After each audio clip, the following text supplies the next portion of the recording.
Welcome everybody. I want to take up again from our study in the book of Exodus and how God is working in our lives kind of parallel to what happened in Joseph's life. Joseph was a very fascinating story and a kind of a type and shadow of Jesus in some ways, as we see different characteristics and things that he went through, his personality, the way he handled and how he worked through very complex situations. He's an incredible model for us to glean from. So I want to pick it up where I left off with last time. We said, to study the book of Exodus, God said I needed to go back and actually look at the story of Joseph, where it ended up his brothers actually sold him into slavery. Now we pick it up where he himself was sold as a slave to Potiphar's house, which he was the captain of the army of Pharaoh. So immediately God began to position him, and he is prepping him for something that was much greater than Joseph even had a grid for. The dream itself, God gave Joseph the dream, I think, to sustain him through the time of preparation and training. And we're going to use another model of looking at how God progressively moves us from one place to the next. And when he gives us a dream, and some of you have had dreams and visions and you've not understood why it hasn't happened, but yet you see all these hardships and you go, how do I process this? Has God abandoned me? Has God left me? The answer is no. He has not abandoned you, he has not left you. However, he's maturing you and equipping you so that you don't crumble under the load. So many people are promoted and say, I don't want to wait. I want to jump to the top. And in the responsibility and the pressure that comes from greater influence, many people have caved in and ruined their whole life. And God does not desire that his children be spoiled and used for a laughingstock by those who observe. He wants to create us and strengthen us so that we can actually handle situations in his likeness, and learning how to depend on him, depending on his voice, depending on his guidance, depending on his capacity. So when we got to the story the last time we were talking about, Joseph goes in and he sold to Potiphar. Now let's just think about that first night. We did talk about that a little bit. laying down to bed to go to sleep that night, he's probably thinking, what in the heck just happened? My brothers betrayed me. Here I am in a foreign country, and all of a sudden he is sold by his own brothers as a slave. Now the dreamer, Joseph, as he was, he probably had to begin to think that night about the dream again, about how he saw himself in a field, and he was one sheep, and then his other brothers bowed down and worshiped him. He's like, well, this is not looking good. My brothers hate me. They have no understanding of what I'm wrestling with internally. He had no one to speak to except God himself, which I believe he did. But not only did he have that dream, he also had the dream that the sun and the moon and the 11 stars were going to bow down to them. And when he told his father about it, Jacob actually rebuked him and saying, how can you say this is going to happen? Are me and your mother actually going to bow down before you as well? But Jacob actually hid those things in his heart and said, okay, what is God doing? Well, this grew a big division between his brothers. So, the shock of what just happened, I'm sure that he began to process, he might have even despised the dreams. He may have even wanted to try to shove them away, just get them out of my mind. This is never going to happen. I am lost forever. He probably felt abandoned. He certainly was betrayed. And I'm sure he may have even wished he hadn't happened. And sometimes when people go through so much pain, I think that's why people cut themselves and things like that. They're trying to find something that will distract them from the level of pain.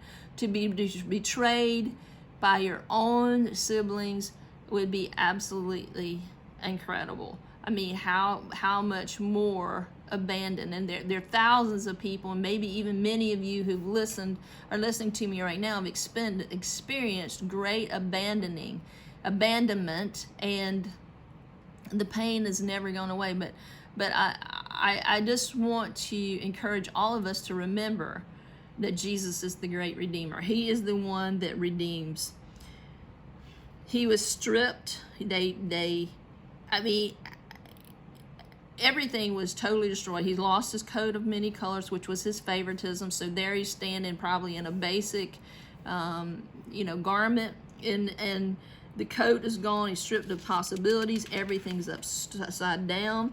He was sold for a profit to his own brothers. I mean, when his brothers sold him, they made money off of him. They made some money. I wonder what they did with that money. I wouldn't want to have him.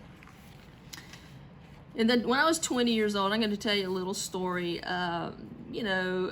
Sometimes you feel like God's told you something and it's just not turning out that way. And that's where Joseph was. He was not turning out this way. Well, God had told me some things in my early 15s and things, 15 years old, the late teens, things were coming along and things were just not looking good. I mean, everything I tried would turn upside down. Everything I tried, I would be rejected. Everything I said, it seemed to be challenged and said, you're out of your mind. A lot of times like that. However, God did open some doors, and I began to open my mouth and speak. But in this situation, I remember I was driving home from the church I was a part of, and the intensity of what God was trying to do in me, and the breaking down and the confusion, and what does this all mean? You've given me a dream, but it's not looking very good. It's just not looking very good. And the same thing Joseph had to be wrestling with. In those early days, he's trying to get a grip. He's sold into slavery. He's been told what to do. And he's got this huge dream in his head. And he's like, how do I maneuver through this? Well, the Lord began to talk to me about something that happened when I grew up. We grew up on a farm in Virginia, and when I was from the age 9 till I was 18. And a neighbor actually worked at a store and brought us great amounts of flour. So my mom really got into baking bread. And the Lord said, I want you to start talking. I want to talk to you about the process of making bread. Jesus is the bread of life. And so I began to listen to him, and he started talking to me. He said, what about this process of making bread? And he began to question me, because my mother did a lot of it. And he said, well, first thing, she puts all the flour and everything together. She begins to knead the yeast into it to give it the power to rise.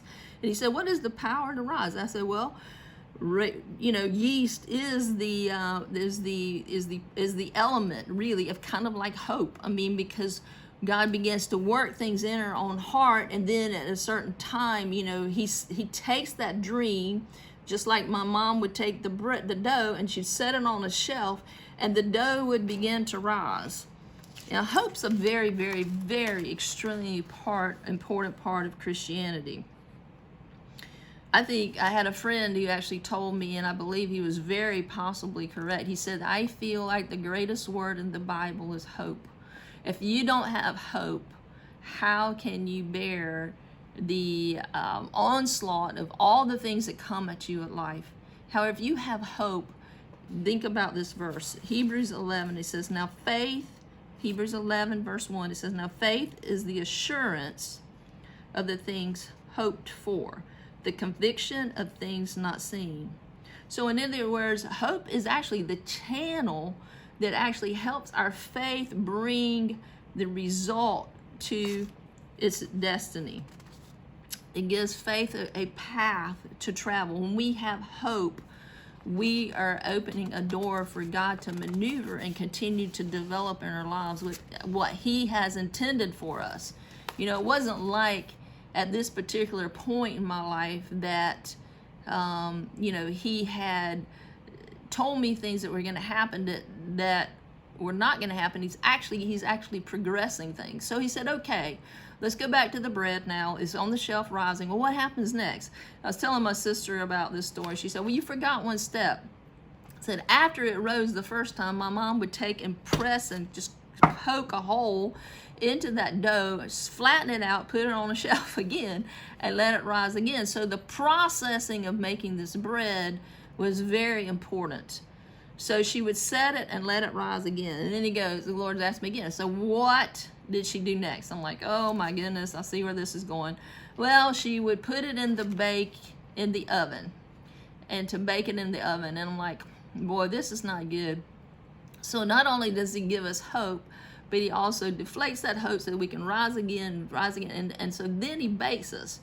So the baking of the bread actually transforms the bread, the heat, the elements, all these things happening in our lives. We're going, God, when are you going to let me off this merry-go-round? I mean, there's been times I was afraid to open my mouth for fear that actually my insides were going to come out of my mouth. There was so much pressure, so much turmoil. I'm like, God, what are you doing to me? And we talked about Jonah, and we talk about all the great patriarchs of the Bible, and they all went through huge, difficult seasons.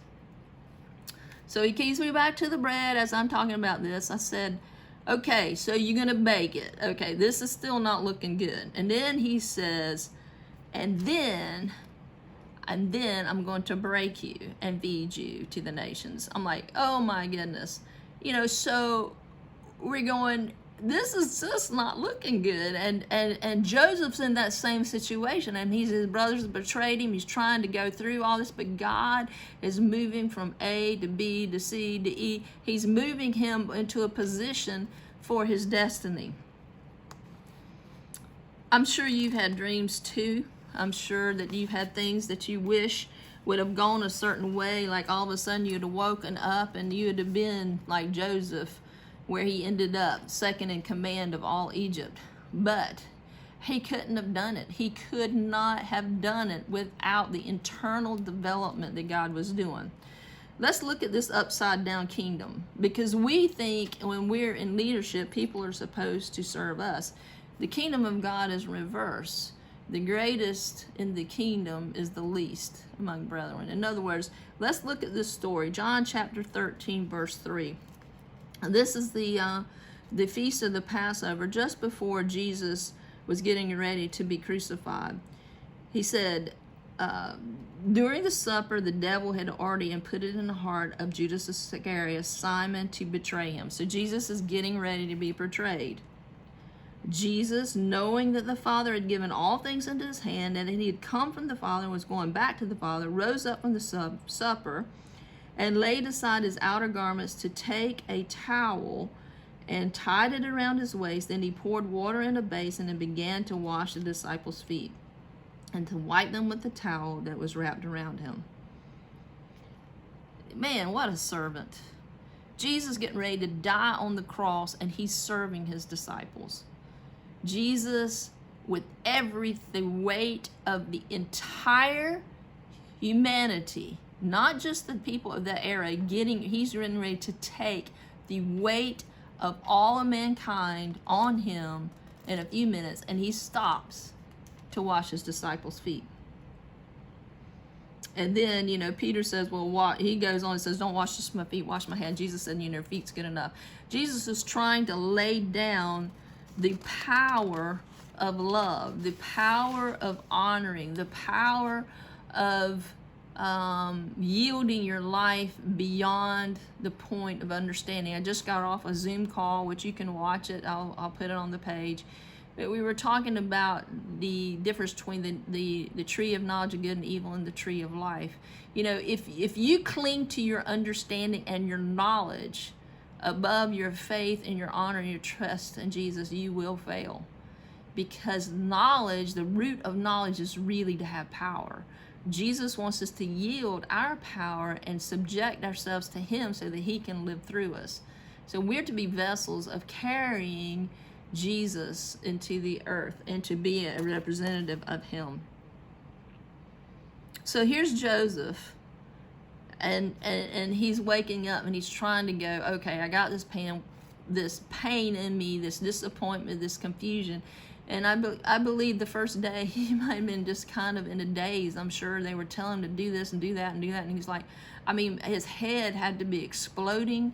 His heart had to be broken. But yet, and somehow he stumbled through and made it to where he made an impression on Potiphar right out of the beginning. And it wasn't long before Potiphar put David to oversee all of his possessions in the house and in the fields. And in Genesis 39, and because of Joseph, he had no concern about anything but the food he ate. So in other words, he put Joseph over everything except the food he ate. Now, I wondered why that was separate. Well, you think about it. Probably in those days, food poison was very common to somebody that had misused you. I mean, it would be easy to, that's why they had to have somebody test the wine for the king or taste his meal before the king, because I'm sure there was a lot of poisoning in those days because of hate. I believe that God places us in very strategic places, and he is trying to develop us for a destiny to declare hope and declare his kingdom in the earth. If we can be consistent with understanding to take in from the Lord, kind of like breathing in, breathe in the Lord, breathe in his presence, experience his presence, and excel his presence, and we can learn how to be a blessing even to those who have betrayed us or upset us. When things get really ugly and really bad, we don't think there's any way God can bring good out of it. I think I mentioned, when my mom was making that bread and everything, we grew up on a hog farm, and we had 300 to 500 hogs, so there was quite a bit of manure around, and they had a way to my brother and my dad had a way to scrape it into this manure spreader, and it froze. It froze before they were able to spread it onto the fields. And so it stayed in that manure stayed in it from, say, I think it started freezing probably the end of October, 1st of November, maybe November, December, January, February, March, probably all the way up until April before that thawed out. And when they did, and they spread that overfill, it was the funniest thing. There was, when it finally thawed out and they did one big circle, and that circle was the greenest, most lush place of anything in the fields. And I thought, God, it's like a light bulb went on. No matter what hits us, no matter how ugly it is, no matter how bad it smells, God even uses things that stink to produce some of the greenest and the luscious and the most beautiful things. Another story, which was kind of a joke, just coming to me, I'll tell this and then I'll go ahead and close. But the story is told as a kind of a joke. And this farmer had a mule, and he fell into the well. In the old days, there used to be, you dig out down into the earth, and the water would rise, and that would be how they would get their water. Well, the mule fell down into the pit, and they're going, well, how in the world are we going to get him out? I mean, there wasn't in the day where there were, big tractors that could lift the horse out or whatever. So they said, well, we don't know what else to do. We're just going to bury him. Well, as they began to put dirt into the well, the mule would shake it off, and he would step up on the dirt, and they would put more dirt in, and the mule would shake it off. And as they would keep piling it in, trying to bury him, before long, the dirt accumulated so much that the mule actually just stepped out of the well. So in other words, what I'm trying to say is, in everything that happened in Joseph's life and in those who believe him, God is actually working all things together for good. All things together for good, no matter how hard it is right now. No matter if you want to lose hope. No matter if you're freaking out about the next few months that are getting ready to hit us as the U.S. or as globally, you got to remember the faithfulness of God. Hopefully many of you have been following him long enough that you can understand. He's a God of his word. He's a God of promise. And he works all things together for good. And we'll look at, eventually, the next few weeks, we'll look at how Joseph was actually promoted, and he was set in the exact position that had to happen for God to release his plan. That affected not just Joseph. It affected the promises that God had made to Abraham, where he would be a father of many nations, all the way to us right now, because Joseph was designed to preserve the promises of God to us to expand an eternal kingdom that's continually expand. Do not underestimate what your part is. There's a little guy who had 2 fish and 5 barley loaves that came to Jesus, and out of his lunch he fed 5,000 people. Do not underestimate what God has put in your hand to give. Take hope, friends. These are glorious days ahead. Loving blessings to you, and let me hear from you. Take care.